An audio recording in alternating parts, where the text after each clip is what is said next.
Welcome back to the channel. Dane Scott from Dane Scott's Truckers Lounge.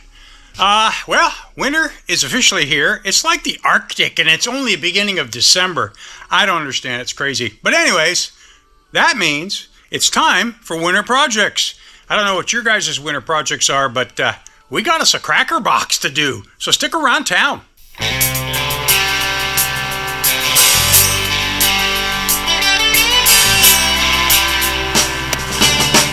Painted sky in a sunset scene, through the window of a GMC.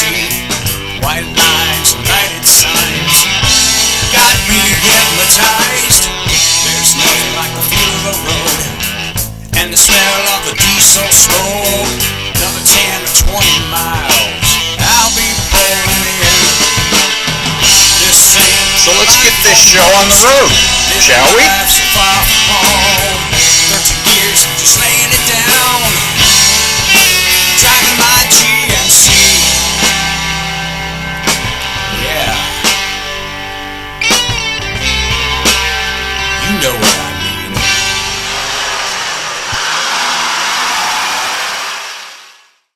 All right, so you guys know that this winter, it's time for the Crackerbox to take shape.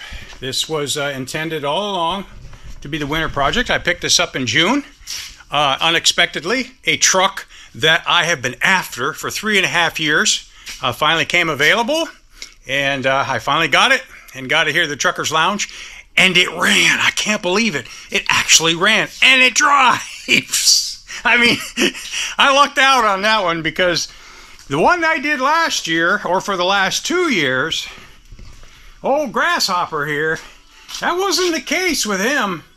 Yeah, that was kind of like a total restoration.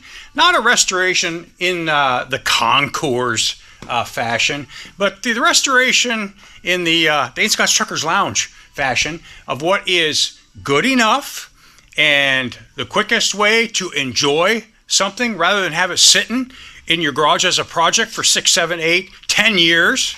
No, we don't want that. We want to enjoy it. So even at 2 years, that was pushing it. And Mr. Wizard and I needed a break, especially Mr. Wizard. So he's off doing some projects, but he'll be back. All right, well, I got to get some light in here first. We'll get this light affixed inside the cab, and I'll show you around. Okay, so it's kind of close quarters in here, so I can't get back real far. But you guys may remember all the work I had to do at least to get this presentable, get that disgusting mattress and all the filth out of here, but I haven't decided to what extent I'm going to do the sleeper, whether I'm going to put new material over it and just leave it there, because you know if you take it out, it's going to make one heck of a mess. I mean, that's just fiberboard. And it's all there. So the question becomes, as is the question in everything we do, how done does it have to be? What's the purpose? Well, the purpose is strictly hobby. You know, these trucks are hobby trucks. They don't work. And 95% of the time they're sitting in the Truckers Lounge, unfortunately. That 5%, though, I live for that 5% when you get to drive them. But so I have to ask myself, what are you going to do with this interior? So that's a question that must be answered yet. This truck does smell like 1,000 mouses' rear ends, but it is cleaned out. I did start bleaching it. I'm going to do more bleaching. But look at this. This is the log from the owner the last time it was worked. 1984. Weir Trucking, Wren Trucking, T&T, something, Buffalo, New York. Joseph Simone. So that must be who owned this. But isn't that cool? Yes, sir. That's what's neat about this hobby. You know, if you can get documentation, any kind of documentation is killer. All right, so I got this emptied out. You guys Let's turn the light. So I had to rip out everything up here. And there was a cool wood shelf right there. Somebody built in a nice shelf and they put stuff up here, which is very cool. What I am thinking of is possibly I might put my gauges, and I got to make a new dash. These are pretty beat up. I might go with these, we'll see, but I kind of like the idea. The old Diamond Rios, if any of you recall, in their Cabovers, they used to put gauges up here. And I'm kind of thinking it's just as easy to lift your eyes up and look at your gauges and come back down as it is to try and look through the steering wheel at your gauges if something's in your way. So that's a possibility. Mr. Wizard and I were talking, and I might do that. So that's a possible. Of course, this has got to be replaced because it likes to stick on. That's the horn. But basically, this is my favorite kind of project because I can work with this. And everything here kind of works. You know, the release of the air brakes. There's the feed for the old pellets for the ether. Oh, we're not going to use that. This is the fuel cutoff. Works nicely. The water temp, don't know if that works or not, but we'll put a new one in there. We'll put a new ignition. We ripped that out. And the wet dry, or no, that's the lock and unlock for the rear end differentials back there. That will definitely be made to work if it doesn't. I already got this cleaned out. That I had done outside and got that all polished up. That thing looked like a turd. Everything in here looked like a turd. This will probably go. You know, this will all be changed. But that's what I'm thinking. We put it with new a pedal in it for the throttle, and we put a new brake treadle in. We also put in a new clutch master cylinder and slave cylinder. So, needless to say, this will all be new wiring and new lines. All new lines. Everything. Just like we did with old Grasshopper back there. You know, that guy. We did it there. And the benefit of doing the new wiring is that Mr. Wizard does such a nice job. There are no splices. None. Nada. Not one. Even the turn signals that come with the wires coming out of them, he takes them out, runs the lead up into there, puts a rivet end on it, crimps it, and then puts it back down there, and that's what the bulbs, you know, use for the contact points. So there's no splices. So we ain't gonna have no fires. Don't want no fires in these old trucks.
Listen, I know you guys have been working hard on your trucks to get them to run good, to get them to look good, and if you're like me, you want them to sound good too. Grand Rock Exhaust Solutions. They have chrome, OE aftermarket emission solutions, stainless, universal replacement parts, mufflers, and all the clamps and hardware as well. They have a complete line of exhaust systems in all the sizes that you want, right up to 8 inches. And you can find them at any of these aftermarket parts suppliers, any of the websites you go to for your other parts. you can find Grand Rock there. So if you're like me, you want the best, Grand Rock. So here's something I know you guys will appreciate. My good buddy Mike, who stops by here occasionally and does some polishing work. Hey, it's Mikey. What are you here? Polish King is here! Yeah, do it up, will you? Give me a #1. Shared these little die casts with me, and I don't know the company that makes them, but they are definitely cool. I mean, why wouldn't they be? They're vintage trucks. Looky, looky, looky here. Yeah. Of course, I guess I would have to say that's my favorite right chair. I mean, he even gave me the case to go with it. Yeah. So hey, thank you, Mike. So since we're kind of Crackerboxed theme in this episode, I think I'll show you guys. You may not have seen this. A lot of you that have been with me for many years have seen it, and you guys know all about Cracker Jack. The first GMC Crackerbox that I restored. Check this one out.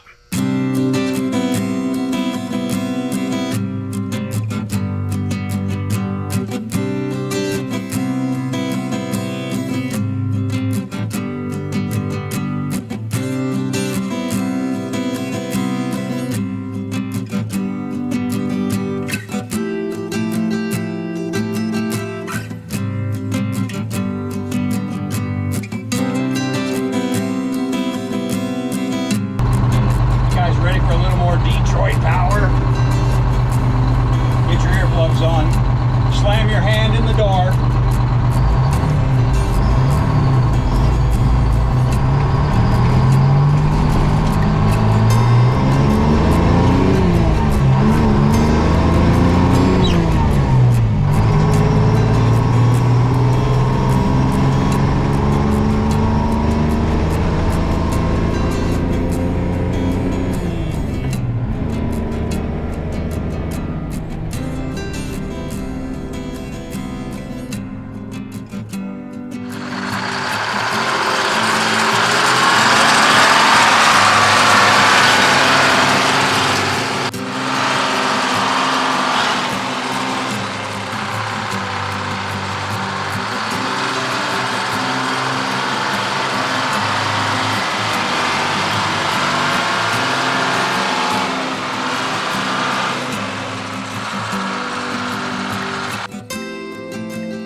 So my friends, one Crackerbox saga came to a close and a new one has just begun.